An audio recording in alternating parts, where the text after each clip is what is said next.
कल्याण पडाल यांच्या मृत्यूस कारणीभूत असणाऱ्या आरोपीस जिल्हा सत्र न्यायाधीशांनी जामीन मंजूर केलाय। या प्रकरणाची हकीकत अशी की मयत कल्याण पडाल यांच्या औषधोपचाराकरता मृत कल्याण पडाल यांनी आरोपी सावकार संतोष नारायणचा बसुदे आणि श्रीनिवास संगा यांच्याकडून प्रत्येकी 1 लाख रुपये हात उसने घेतले होते। या झालेल्या व्यवहाराच्या बाबतीत आरोपी संतोष बसुदे यांनी कल्याण पडाल यास चक्रवाढ व्याजापोटी 11 लाख रुपयांची मागणी केली होती।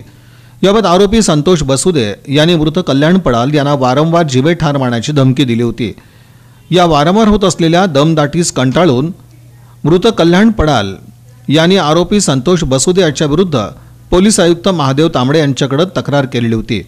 तक्रारी अर्ज दाखल केल्यानंतर कल्याण पडाल यांनी घरी गळफास घेऊन आत्महत्या केली होती। आत्महत्येनंतर मयत कल्याण पडाल यांच्या पत्नी रेणुका पडाल यांनी कल्याण पडाल यांनी हयातीत असताना पोलीस आयुक्तांना दिलेल्या तक्रारीनुसार आरोपी संतोष बसुदे आणि श्रीनिवास संगा यांच्या विरोधात जल्लोड पोलीस ठाण्यात फिर्याद दाखल केली होती।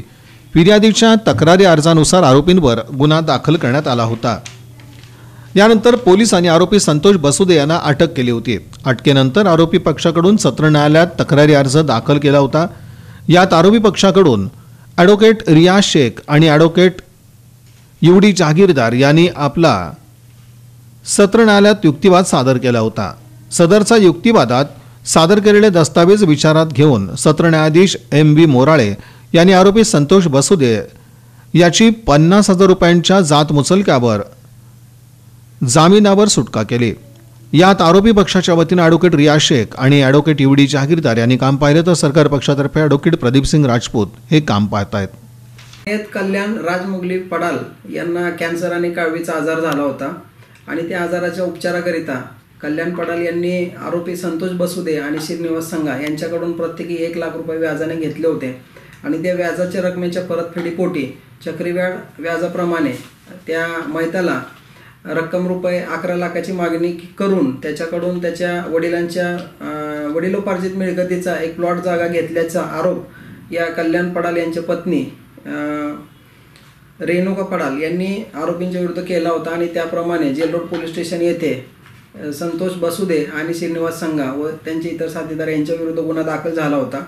या गुन्ह्यामध्ये आरोपी संतोष नारायण बसुदे यांना पोलिसांनी अटक केली होती आणि त्यांच्यातर्फे जामीन मिळण्याकरिता आम्ही सत्र न्यायाधीश यांच्या न्यायालयामध्ये जामीन अर्ज सादर केला होता। यामध्ये आरोपी जो आहे यांनी कुठल्याही प्रकारे त्यांना व्याजाच्या रकमेवरून त्रास दिलेला नव्हता किंवा त्यांचा कुठलाही गाळा जागा खरेदी करून घेतलेला नव्हता आणि तशी बाब तपासादरम्यान समोर आलेली आहे। तसंच आरोपी संतोष बसुदे यांनी कुठल्याही प्रकारे त्यांच्या घरी जाऊन दमदाटी केली नव्हती।